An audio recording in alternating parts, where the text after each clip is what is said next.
அவதூறு எல்லா இடத்துல என்ன செய்யறாங்கன்னு கேட்டா, வாதத்துக்கு பதில் சொல்ல தெரியலாட்டி இவங்க அறிவுக்கு படல, மூளைக்கு சிந்தனைக்கு ஒத்து வரல, அதனால மறுக்கிறார்கள். மூளைக்கு சிந்தனைக்கு ஒத்து வரல என்று சொல்லி நாங்க மறுக்கிறதா அவதூறு சொல்கிறீர்கள். அப்ப தலைப்பே இப்படி போடணும். நம்ம தலைப்பு அல் குர்ஆனுக்கு ஹதீஸ்கள் முரண்படுமாண்டுல போட்டுக்கிறோம். நீங்க பேசின மாதிரி நாங்க அறிவுக்கு முரண்படும் சொல்லி இருந்தா அறிவை போட்டுக்க வேண்டியான தலைப்பை மிக தெளிவாக நிலைப்பாட்டையும் தலைப்பையும் போட்டு இருக்கும் போது அறிவுக்கு ஒத்து வரலையா மறுத்துட்டு போயிருவாங்க என்று சொல்லி ஏதோ அறிவுக்கு ஒத்து வராமல் மறுப்பதை போன்று சொல்லுகிறார். அதே மாதிரி ஆலிம் சாவங்க அருமையாக சொன்னாங்க, உங்களுடைய சிற்றறிவுக்கு ஒத்து வரவில்லை என்றால் சிறந்த உலமாக்களிடத்தில் இதற்கு விளக்கம் கேட்க வேண்டும். அந்த சிறந்த உலமாக்கள் அதற்கு விளக்கம் சொல்லுவார்கள். இன்ஷா அல்லாஹ் இன்னைக்கு முழுக்க கேட்கத்தானே போறோம். இன்னைக்கு முழுக்க அதுக்கு தான் உட்கார்ந்து இருக்கிறோம், சிறந்த உலமாக்கள்கிட்ட விளக்கம் கேட்கறதுக்கு. இதுக்கு அப்புறம் வண்டியா வச்சிருக்கிறோம். அள்ளி போடும் போது என்ன செய்யணும்னு கேட்டா அதுக்கு நீங்க விளக்கம் சொல்லுங்க. எங்க சிற்றறிவுங்கிறீங்கல்ல, உங்க பறந்துபட்ட அறிவை வச்சு இது எப்படி முரண்படல, நாங்க எப்படி தவறா விளங்கி இருக்கிறோம்ங்கிறத நீங்க என்ன செய்யணும்னு கேட்டா தெளிவாக எங்களுக்கு ஆதாரங்களோட கற்பனையாக சொல்லக்கூடாது. எடுத்துக்காட்டு எதுக்காக சொல்றோம்னு கேட்டா, அல்லாஹ் தஆலா நபிகள் நாயகம் ஸல்லல்லாஹு அலைஹி வஸல்லம் அவங்களை சொல்லும் போது எப்படி சொல்றான், வன்ஸல்னா இலைக்க ذிக்ர லிதுபய்யின லின்னாஸி மா நுஸில இலைஹிம். நபியே, உங்களுக்கு நாங்க இந்த வேதத்தை இறக்கி இருப்பது அவர்களுக்கு நீங்கள் தெளிவுபடுத்த வேண்டும் என்பதற்காக. எதுக்கு அல்லாஹ் வேதத்தை கொடுத்தான்? அவர்களுக்கு இறக்கப்பட்டதை நீங்கள் தெளிவுபடுத்த வேண்டும். ரசூலுல்லாஹி ஸல்லல்லாஹு அலைஹி வஸல்லம் அவர்கள் குர்ஆனுக்கு விளக்கமாகத்தான் அனுப்பப்பட்டார்கள். குர்ஆன்ல வரக்கூடிய ஒரு செய்தியை ரசூலுல்லாஹ் தெளிவுபடுத்தத்தான் அனுப்பப்பட்டாங்களே தவிர, தெளிவுபடுத்துற ரசூலுல்லாஹ் குர்ஆன்ல ஒரு செய்தி இருக்கு அதுக்கு மாற்றமா இன்னொரு செய்தியை சொல்லுவாங்களா? அப்ப சொல்ற மாதிரி வந்துச்சுன்னா அது ரசூலுல்லாஹ் சொல்லல. என்ன சொல்றாங்கன்னா, குர்ஆனுக்கு ஒரு ஹதீஸும் முரண்படாது. நாங்களும் அதான் சொல்லிக்கிட்டு இருக்கிறோம். ஹதீஸா இருந்தா முரண்படாத ஆலிம்சா, முரண்படாது. ஹதீஸா இருந்தா நாங்க ஹதீஸ மறுக்கல, இது கட்டுக்கதைங்கிறோம். புகாரி முஸ்லிம் திருமிதி எதுல வந்தாலும் சரி கட்டுக்கதை எழுதி வச்சுக்கிட்டு அதை வஹீங்கிறீங்க.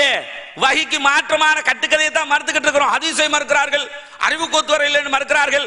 நபிகள் நாயகம் தெளிவுபடுத்த தான் வந்தாங்கன்னு சொன்னா தெளிவுபடுத்த வந்த நபி ஸல்லல்லாஹு அலைஹி வஸல்லம் அவர்கள் குழப்பத்தை உண்டு பண்ணுவாங்களா? அப்படி பேசலாமா? ஒரு மனுஷன் நினைக்கலாமா? மூமின் இப்படி ஈமான் கொண்டவன் என்றால் யார் தெரியுமான் எல்லாம் வியாக்கியானம் கொடுத்தியல்ல, ஒரு ஈமான் கொண்டவன் இப்படி நினைக்கலாமா? எப்படி ரசூலுல்லாஹி ஸல்லல்லாஹு அலைஹி வஸல்லம் அவங்க யாரு, அவங்க சொன்ன செய்தி எப்படிப்பட்டது?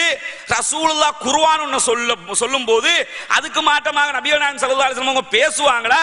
அதை யோசிக்க வேணாமா?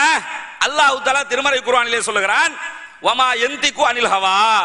ஆலிம் சாவங்களும் இந்த வசனத்தை சொன்னாங்க. அதான் நான் சொன்னேன்ல ஆரம்பத்திலேயே, நம்ம ஜமாத் சார்பா சொல்ல வேண்டிய முன்னுரையில பாதி அவர் சொன்னார். இதுக்கு தான் சொன்னேன், வமா யந்திகு அனில் ஹவா இன் ஹுவ இல்லா வஹீயுன் யூஹா. இந்த நபி மனோ இச்சைப்படி பேச மாட்டார். ரசூலுல்லாஹி ஸல்லல்லாஹு அலைஹி வஸல்லம் அவங்க இஷ்டத்துக்கு அடிச்சு விடுவாங்களா? மார்க்கம்னு எதையாவது கேட்கும் போது அப்படியாப்பா அப்படி செஞ்சுக்க, இப்படி செஞ்சுக்க, இப்படி சொல்லுவாங்களா? அப்படி சொல்ல மாட்டாங்களாம். அல்லாஹ்வே குர்ஆன்ல என்ன ஸ்டேட்மெண்ட் தர்றான்னு கேட்டா, வமா யந்திகு அனில் ஹவா, இந்த நபி மனோ இச்சைப்படி பேச மாட்டார்கள். இன் ஹுவ இல்லா வஹீயுன் யூஹா, பேசுவது எல்லாமே மார்க்கம்னு எதை பேசினாலும் அவர்கள் வஹீயில் இருந்து தான் பேசுவார்கள். அல்லாஹ் தஆலா சொல்லுவான், சொல்றதான் பேசுவாங்க.